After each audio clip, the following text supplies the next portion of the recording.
With ViewSonic WPD-700, wireless screencasting is easy and reliable. The WPD-700 consists of two components, the receiver and the transmitter. The receiver features an HDMI port and a USB-A port. The transmitter features a USB-C port that can directly connect to various mobile devices.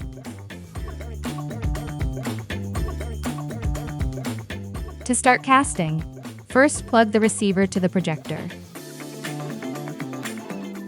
Next, plug the transmitter into your mobile device. Once connected successfully, a checkmark icon will appear and casting will start automatically. If you want to pair with a different transmitter, use a paperclip or SIM eject tool to hold the reset button on the transmitter for about 2 seconds.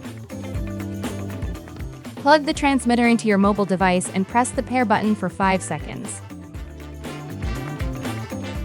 And casting will start automatically upon pairing.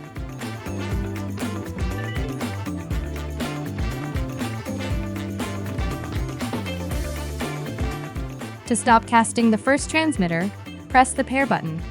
Then press the pair button on the second transmitter to start casting.